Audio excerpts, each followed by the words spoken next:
Ako urong dito, and I said I would stake my honor, my life, and even the presidency.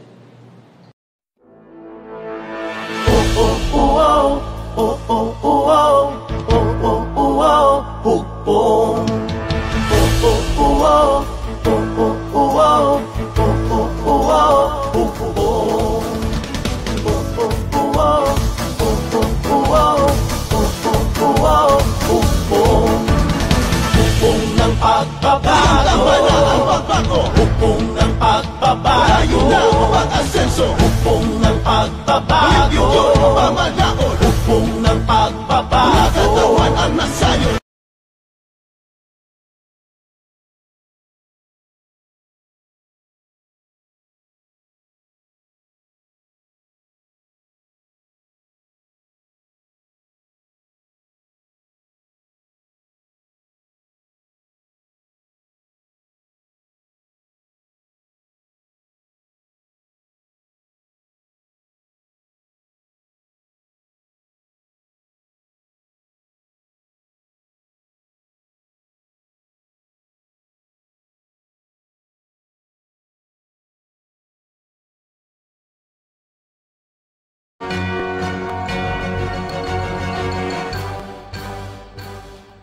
Good morning, MPC. Good morning, Presidential Spokesperson Secretary Salvador Panelo. Good morning. I'm ready.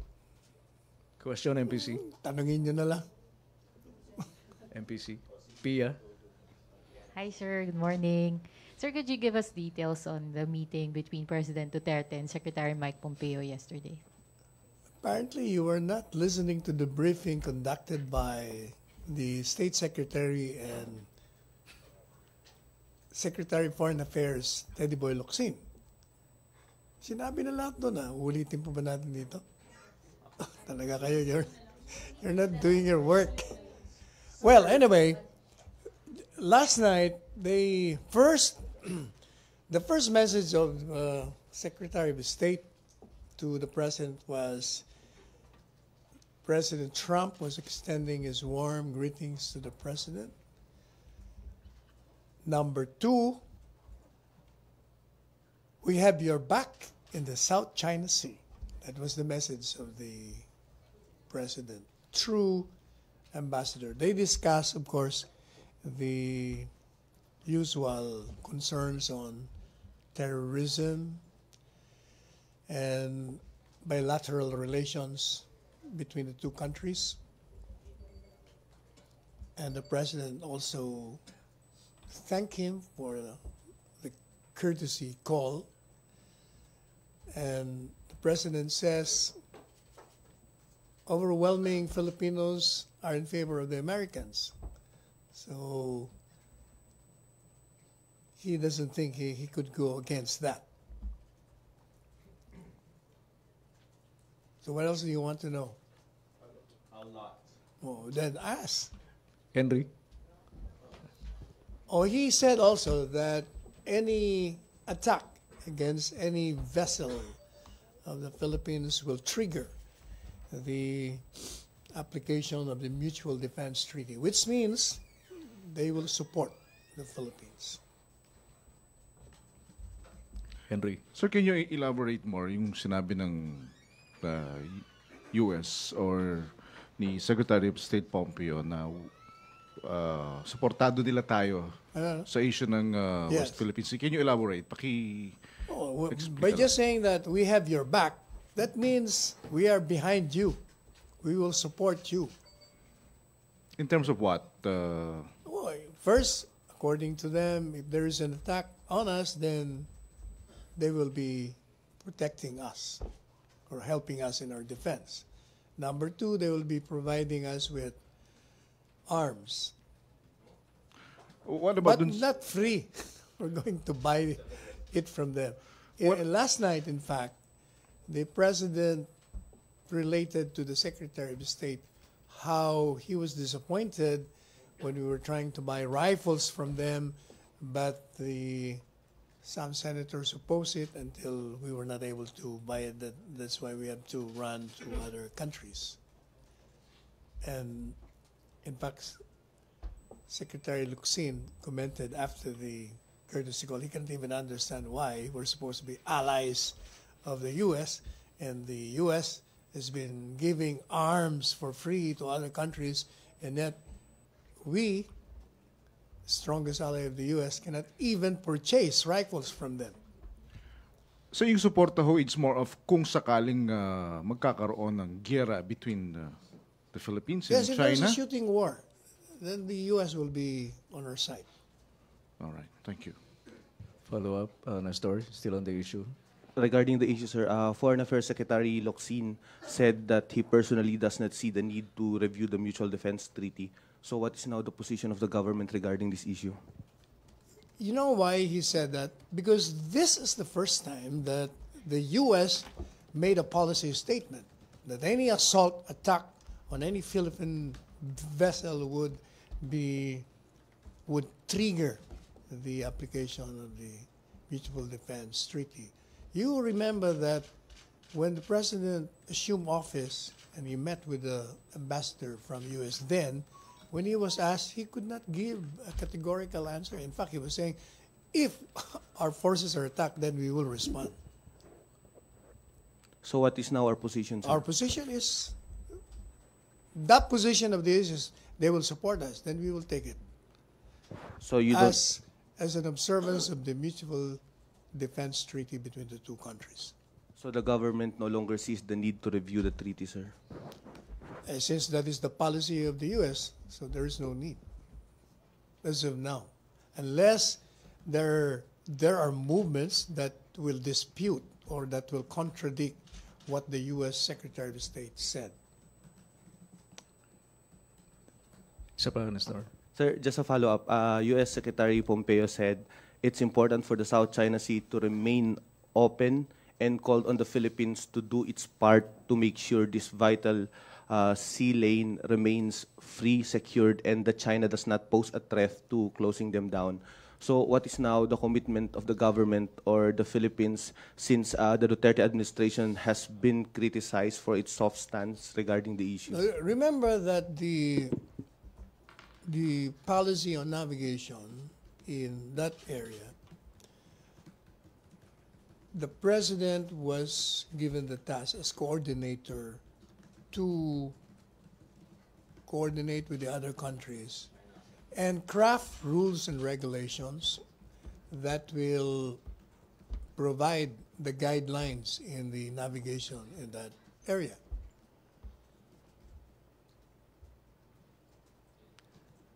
So the Philippines will do its part.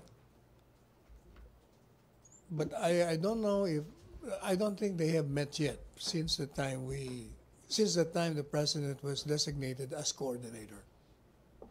Can you be more clear on that, sir, that the Philippines will, quote, do its part? Meaning to say, since the president was designated as coordinator, he would do everything in his power to persuade the other countries in crafting rules that will provide us guidelines in the use of the waters of that area. Thank you, sir. Thank you, Nestor. Still on the same topic, Joseph. Mic, please. Henry. So, sir, we're scrapping yung proposal ni Secretary Lorenzana to scrap the MDT review. Actually, if I recall right, the Secretary's comment was based on the fact precisely of that comment of that U.S. ambassador, which even I was surprised by that response, because under the Mutual Defense Treaty, any attack against the Philippines will be considered an attack against the U.S. So, sir, before kasi ang issue dyan is yung definition ng metropolitan territory and then island nations as it covered the areas in the South China Sea or the West Philippine Sea. So, yun po bang statements nitong si Secretary Pompeo will be binding for the rest of maybe the succeeding administration such that that is enough assurance at hindi siya mababago after the Trump administration na ganun pa rin yung commitment, level of commitment ng US? Since that is the policy of the U.S. government presently, then that will continue unless the treaty is revised. So right now, sir, we don't need, we're dropping yung idea of scrapping or even reviewing the MDTS. I'm sure the Secretary of Defense, Lorenzana, would want to review despite the pronouncement. So magre-review pa rin, sir, despite these assurances from the US. Yes, because there may be some kinks in that treaty that need to be clarified. So, sir, government... Like what you said, the definition of that area. No, but si Secretary Pompeo, first of all, we saw the DFA press conference, but we want to know the palace side, yes? All right, so going back to my question, sir. Yun po kasing statement ni Secretary Pompeo seems to also alter na the definition of island territories to include areas in the South China Sea. So yun po bang assurance na yun enough na? And you said that's going to be binding, yes? Yes, but as you said earlier, it's much better perhaps that it's Spelled out. clear-cut in the treaty itself. So I think there's still a need Two. to review, despite the policy statement. All right, so sir, final answer, we need to review MDT. We will have to evaluate. Okay, sige sir. Salamat, Joseph. MPC? But we are pleased to note that the U.S. has made a policy statement with respect to attacks on a Philippine vessel to be deemed as an attack against the U.S. Thank you, sir. Ina, same subject matter. Okay. Hi, sir. Sir, I'm wondering, what did the how did the Secretary of State respond to the President's statements? Yung sinabi mo kanina when he expressed concerns na we planned on buying rifles from them before, and then it was stopped because of some U.S. Oh, he was nodding his head. Just Did he all of give- them were nodding their heads. The U.S. ambassador, him, and two others. Didn't he give maybe an assurance that they will maybe do something to I try didn't- not I- to prevent I that? didn't hear the exact words because I was a little far away from where they were seated. I was, I think, 5 persons away, and there was no microphone. In fact, I suggested to protocol they should be using a microphone so that we will be hearing exactly what they're saying. And then you mentioned also that the Secretary Locsin said na parang bakit hindi tayo binibigyan ng libre. I'm wondering. That was after. That was after the Ah, courtesy kayo na lang Kaya, po yun. kami na lang. Okay. Okay, thank you. Thank you, Ina. MPC, other matters na? Other topic? Same issue, Maricel? Sir, on a lighter note, Yes. I believe the president has been repeatedly invited by the U.S. government to visit their country. Finally, did he accept the invitation? No, there was no definite acceptance of the invitation. But at But least they were joking, joking about kidding about no, because I think the Secretary of State was asking whether the wife of the president was able to meet with the First Lady of the U.S. And there was one meeting, right, between the First Lady and last year. Was that last year? APEC. And then I think the president, I'm not very sure, but parang ganun ang dating. Ano sinabi niya? I have 2 wives. Kaya nagtawa na. And then I think the Secretary of State, parang narinig ko siya na, we'll make sure we'll make sure that there will be protocol in meeting these 2 wives. Parang gano'n. Naglolokohan na sila nung ano. But following the visit of Secretary Pompeo, is the president considering the idea of going to U.S. Wala now? siya sinabi kasi the problem with the president is he cannot stand the temperature in the U.S. Napakalamig eh. Hihirapan siya at saka masyadong malayo. Yung mga long haul ayaw niya eh. Okay But lang, of sir. course, he's very fond of the president. And I remember when the president was talking about what he is doing for this country, pati yung mga controversial na galaw niya, pati yung cursing niya, the Secretary of State said, "You're just like our president." Nitawanan kami. Si Secretary of State. He compared Siguro President yung Trump style, to the style of the president. Yung prangka, walang sinisino, kahit sino pwedeng labanan. Di ba, ganun si Mr. Trump Thank you, against all Marcos. flags. Thank you, Sel. MPC, shift na sa ibang topic. Pia. Sir, other topic. Sir, si Manny Pangilinan yesterday denied that the PLDT owes the government 8 billion pesos. May I ask where the president got his information that the company owes the government 8 billion pesos? I will ask him because kanina ko rin nabasa yun. Okay, sir. Thank you, Pia. MPC question. Joseph. Sir Sam Marcos Wealth, the president in a speech probably 2-3 days ago said doubts, no, that there's ill-gotten wealth. First off, why did the president say that? Yeah, I suppose because there is no court case that convicted the late president of any ill-gotten wealth.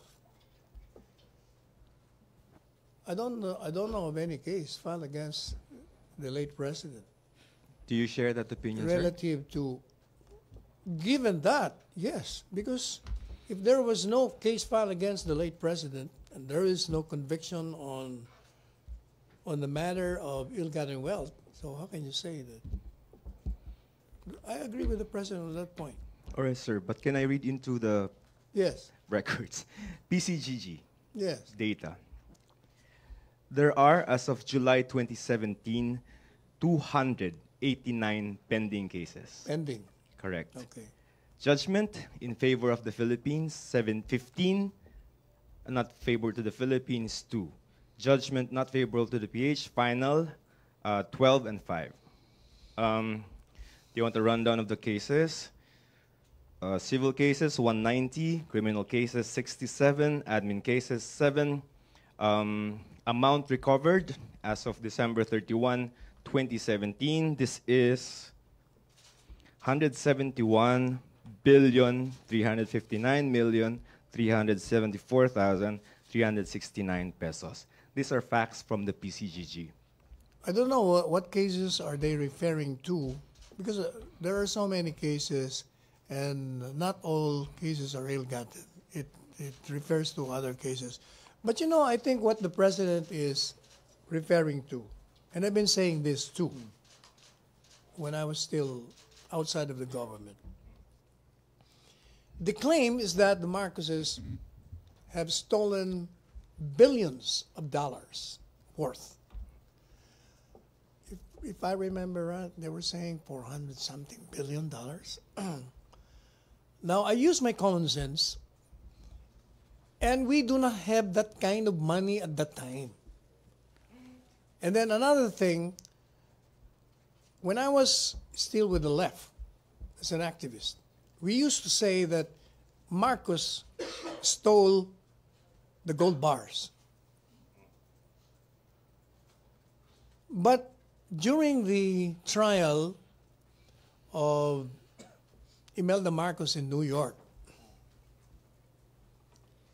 the former central governor Jaime Laya testified that all the gold bars in the central bank were intact.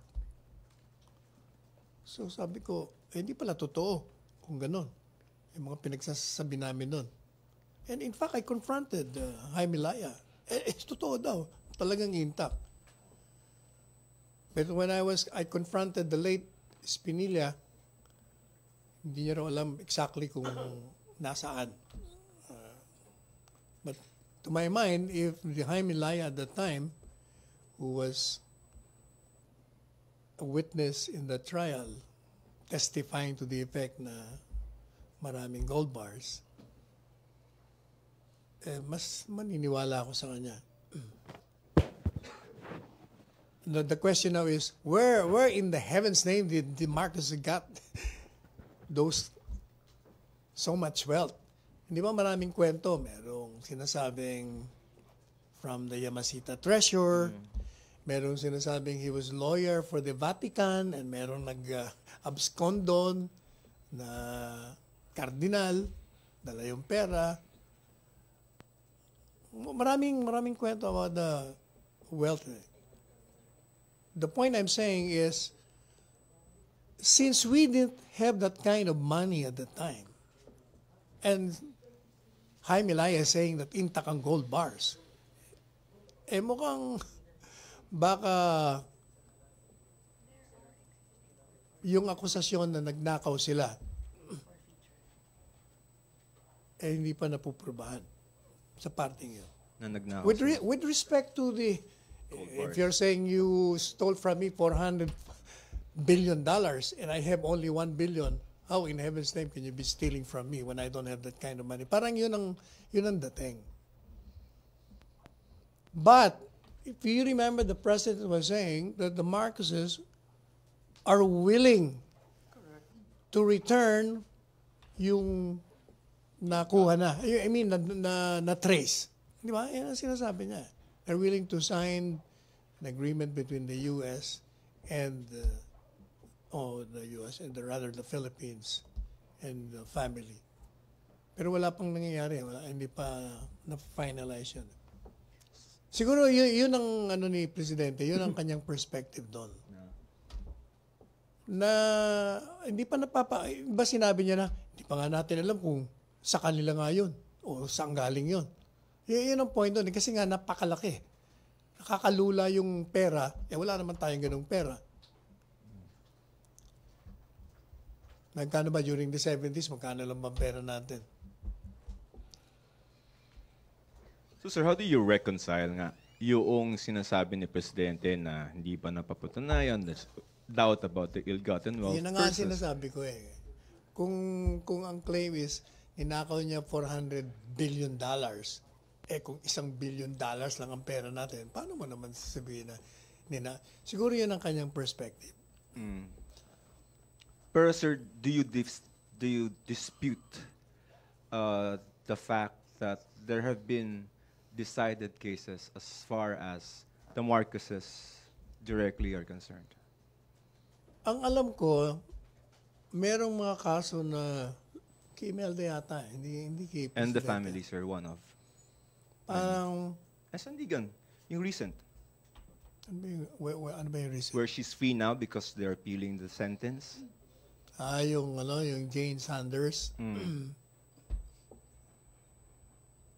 Ang ruling doon, kung if I'm not mistaken, if she was Jane Sanders and she was depositing certain amounts of money, that is more than the salary when she was still governor.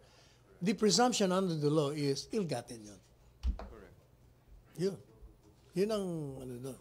Kaya with respect to that, ang ill-gotten yung dineposit niya na more than the usual salary of a metropolitan governor, Manila. The point, sir, is they exist. You acknowledge that these cases, decided or otherwise, are existing. Yan ang kasong lumabas. Desisyon ng Korte Suprema yun. So how does this blend with the President's doubts? Tama. Hindi nga yun. Nga yung pinapaliwanag ko rin. Siguro with respect dun sa Not decided more than cases. ill-gotten yun. Pero with respect dun sa claim na they stole so much billions coming from us, na wala naman tayo nun. Yun siguro sinasabi ni Presidente. Sige, sir. Thank you, Joseph. MPC, no more question? Happy week. Okay. Maricel. Sir, Chinese Ambassador Zhao Zhanhua said that he did not say that Beijing will adopt the tit for tat approach once the government deport illegal Chinese workers. Will you Yes, please he's sir, right. clarify Because I the already statement? clarified that, di ba, nung news. Sinasabi ko, it was not in reference to the Philippine government. We were discussing academically what a government will do as a natural consequence of what another government is doing.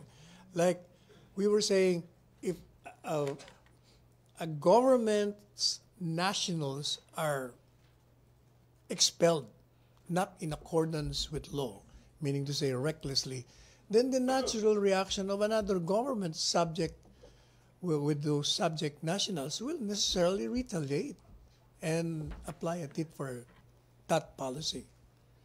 In other words, yung discussion namin more on academics rather than actuality. In fact, when we were discussing that, hindi ba sinabi ko, he added na, I don't think the Philippines will do that. Neither will us do it too. Sir, number follow-up. Joseph? Same issue, Joseph. Other matters. Sir, date sa drug war. Drug war. For the record, sir. Now that you mentioned that. Wow, prepared. I like that. Ano ba yan? Yung ba yung tinutukoy mo? Figure, sir. Figure. Yung figures? Yes. Yeah, I have it. All right, sir. For the record, Yeah, how many? Let me just Okay. give you the record data from July 1 to 2016. No, from July 1, 2016 to January 31, 2019. Anti-drug operations conducted 119,841. Drug personalities arrested 170,689. Drug personalities who died in anti-drug operations 5,176. Dismantled dens and clandestine laboratories 301. Drug-cleared barangays 11,080. Government workers arrested in anti-drugs 627. Children involved in illegal drug activities and rescued during anti-drug operations 2,016. Total value of shabu seized 25.94 billion pesos. Data from January 1, 2018 to 31, 2019, established Bahay Silangan, 24. Graduates, 150. Employed, 35. Do you also have, that's the real numbers data, sir, na from the PCO Classic Panag. Do you also have the number of surrenderies na updated? Of Surrenderies, sir. yung update, yung latest, Yeah. wala. Ito yung up to January 31, 2019. All right. Our baseline data, sir, is for the record. How many drug addicts do we have? Because in the beginning, we hear the president 3 million, and then so suddenly, naging 7 million. No, what How he's much is it? saying, yung original number is limited to Manila. If you will include the entire Visayas and Mindanao, aabot ng 7 million. Yan ang sinasabi niya. Hindi nag-increase, kundi yun talaga ang bilang. Ever since, sir. Yes. So, 3 million is Metro Manila, 7 million is national figure. National figure yun. Ito na, sir, yung Yun ang, titindigan natin. yun ang national figure. Okay. And again, as I said, from the briefings that I read every day may buy bus operation all over. In every city, paulit-ulit na nababasa ko. Maraming arrest, may namamatay din pag lumalaban. MPC? No more question, MPC? Tana. Ina, si Si Joyce. Joyce, after Joyce, Ina. Other matters. Kay, kay Marcos, kay, kay Ina. Sir, just again, a clearer answer lang, sir, yung sa Marcos ill-gotten wealth. So how does Malacañang see Supreme Court decisions ordering the forfeiture of Swiss account deposits and other assets? Why would the President raise doubts given these Supreme Court decisions? As I said, he's referring to the billions claimed to have been stolen from us, which are non-existent. But with respect to those who have been How can they traced, be non-existent, sir? di ba the claim is $400 billion worth ang ninakaw. Ay, wala naman tayong ganung pera. How can you steal something that you don't have?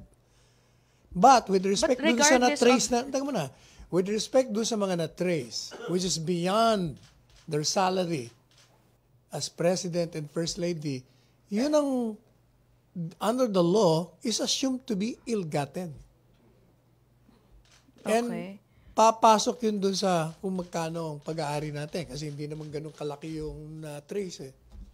Regardless, sir, though, of the questioned amount, for example, there are existing Supreme Court rulings, feature of $40 million dollars.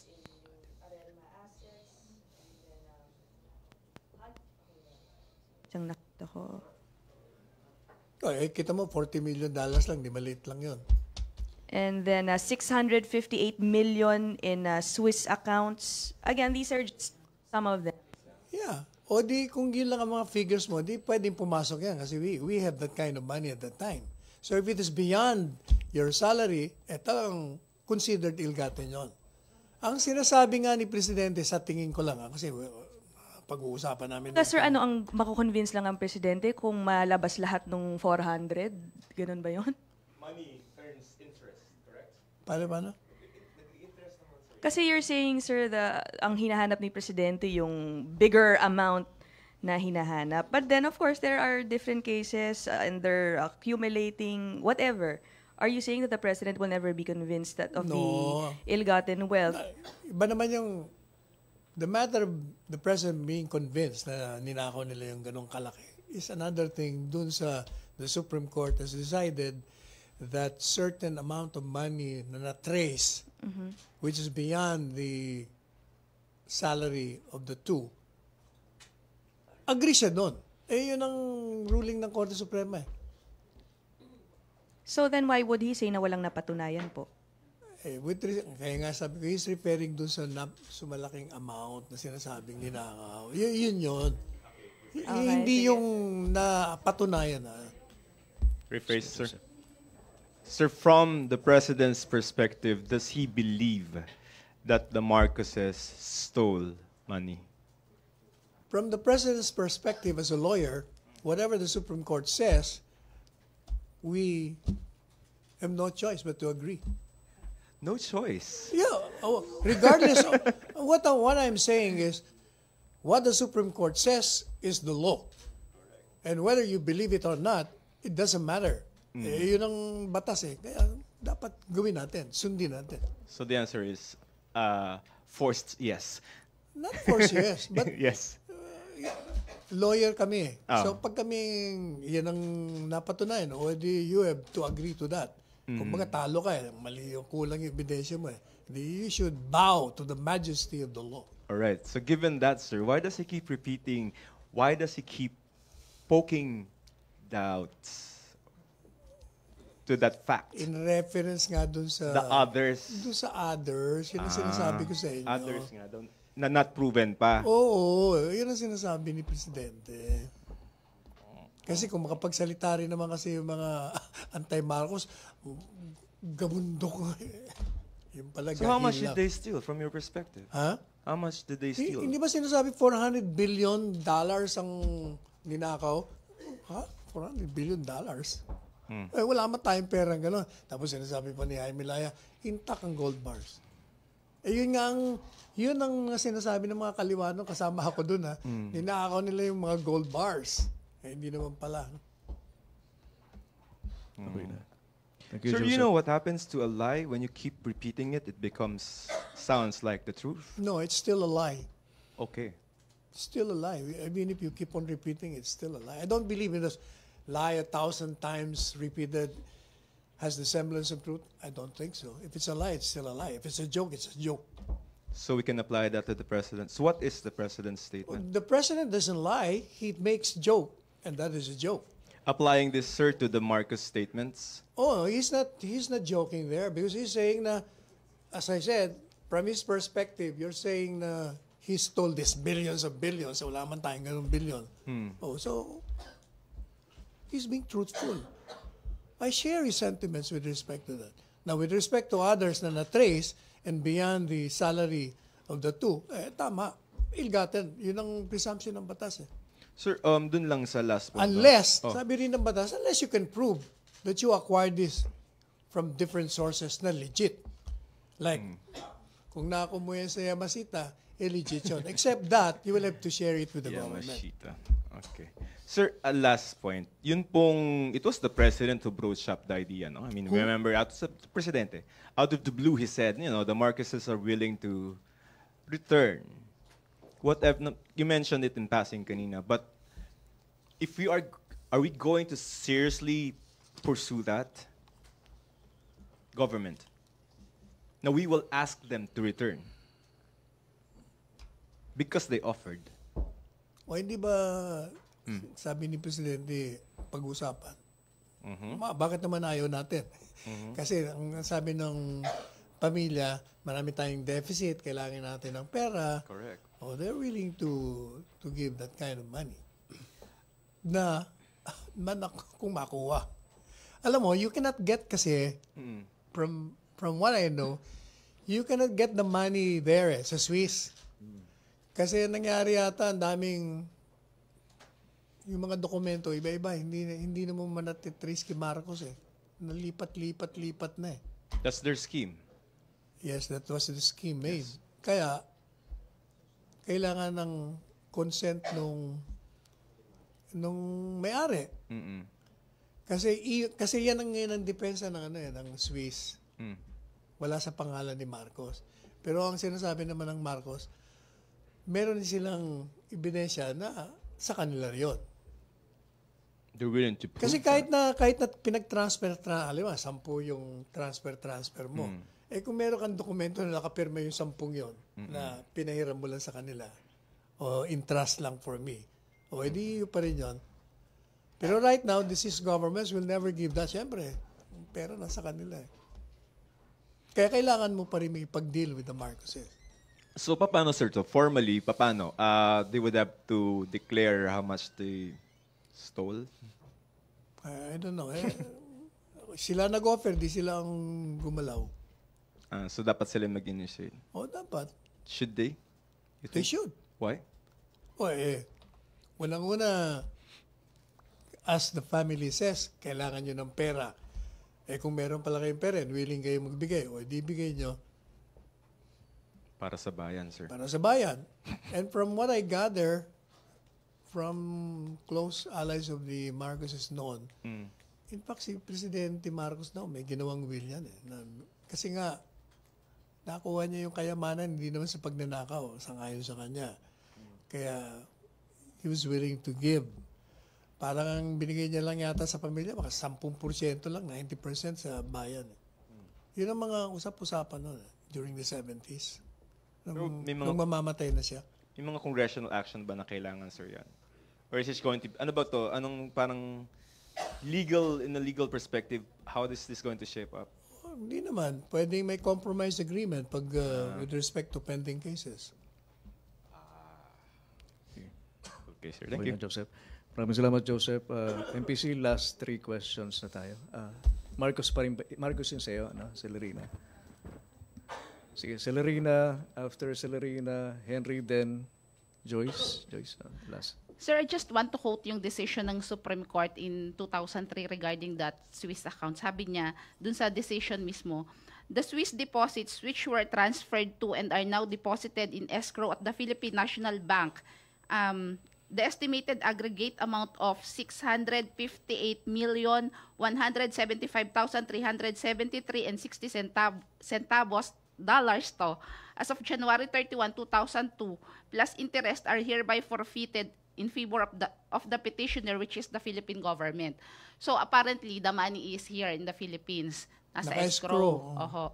So would you not consider it as huge amount na ninakaw ng mga Marcoses? It's a huge amount in that sense. But what I was saying earlier, kung 600 million, i-compare mo sa $400 billion, din malit yun. But still, it's... Wala naman tayong, there is no dispute that if it's beyond your salary, annual salary,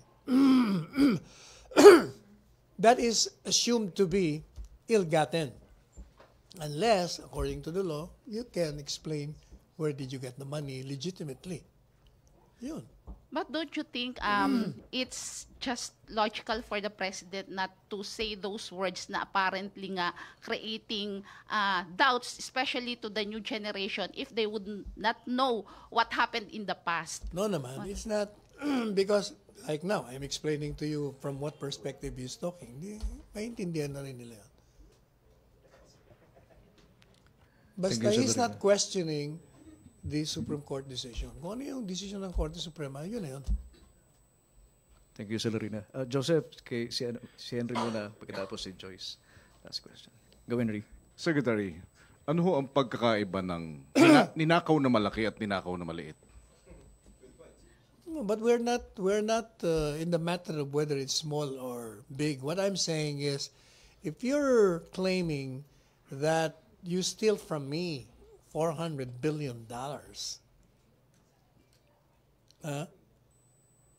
and when I have only $1 billion, how can you say now that you stole from me so much? Yun lang ang pwede mo nakawin sa akin. Yun, palagay ko yun ang perspective ni Presidente. Hindi yung with respect to walang problema dun sa decision ng Korte Suprema. What the Supreme Court says is, pag yan more than your salary, ill-gotten yan under the law. Unless you prove. They never naman introduce evidence kasi they never participated. O kaya, the presumption is ill-gotten yun. That's why, isi-sequester natin. Kaya naka-escrow. Ang gobyernong ito, ang administrasyong ito ay naniniwala na o hindi na ang mga Marcos ay may ninakaw. Aba, bakit hindi maniniwala kung yun ang desisyon ng Korte Suprema? So But with respect dun sa claim na bilyon-bilyon ang ninakaw, medyo malabo yun. Pero with respect dun sa natkuha na, because that's beyond your salary, ill-gotten yan. Yan ang presumption ng batas. You never introduce naman evidence na sa'yo yan, coming from other legitimate sources. So we will believe what the Supreme Court says. How can you dispute yung observations and perhaps opinion na the palace, you, are lawyering for the Marcoses? What's that again? Yung paano po ninyo ipaliliwanag yung mga obserbasyon na kayo, ang palasyo, ang Pangulo, you're lawyering for the Marcoses in that matter? Kasi nga hindi nila naiintindi yung point of view ng Presidente. Ang point of view lang ng Presidente with respect to other billions na sinasabing hindi pa napapatunayan yun. Unang-una, paano mo mapapatunayan yun? Wala naman tayong ganun pera. But with respect to those cases decided by the court, walang question doon. No questions doon. Yun na yun . As far as the Supreme Court is concerned, that has been stolen money because it's beyond your salary. Okay, thank you. Thank you, Henry. Joseph, si Joyce. Joyce, last question. Joseph. Okay. Sir, just a quick follow-up lang po or confirmation lang. Kung natanggap na ni President Duterte yung enrolled bill abolishing the Road Board Regulatory Agency, I believe it is already transmitted February. Wala pa akong info nun with respect to that. Okay, but will the president most probably sign the enrolled bill Dun sa- abolishing the road board? Oh yes, because that was his policy then. Thank you, Joyce. Last question, Joseph. Mike, please. Sir, help me. Because I've been trying to Google your figure, 400 billion. What is the basis for the 400 billion again? Ayoko, yan ang sinasabi namin. Ewan ko. Ano sabi ulit? Yan ang palagi ko nababasa na billions of dollars ang ninakaw. Kasi sir, naka-ankla yung mga responses niyo po dun sa, basically what you're saying is you cannot steal more than I owe. Yes. More than I own, correct? Yeah. But your 400, is it grounded in fact? That was the claim. That's what I read ever since. Na ganun kalaki yung Share the ninakaw. readings, please, because this is dollars or pesos? Dollars. Sobra naman ng 400 billion dollars. Di ba kaya nga daw maraming kwento dyan sa Marcos Melt na yan. Yeah, but malaman ko anong totoo dyan. No, that's why truth is important. Oh, pero what is clear to me Okay, and to sir. the president is there are cases decided by the Supreme Court and that's it. It's final. So if the Supreme Court says, as far as this government is concerned, your wealth is beyond, as far as those who have been traced, beyond your salaries. Kaya ilgatin yan, kaya we'll get that. Yun. Again, the 400 came from Anong 400 gram? your figure. Yung 400 billion, matagal ko nang naririnig yun. Nung 70s ko pa naririnig yun eh. Nag-earn na ba yan ng interest, sir? From the 70s, nag-earn ng interest. 400 billion kasi nga, kaya nga sinasabi ng iba, hindi, Yamasita Treasurer. Yamasita Treasurer kasi yun. Ano lang, sir? Hindi naman po yung guni-guni. MPC. Maraming salamat, MPC. Maraming salamat, Presidential Spokesperson, Secretary Salvador Panelo. Balik tayo sa Radyo Pilipinas at PTV4.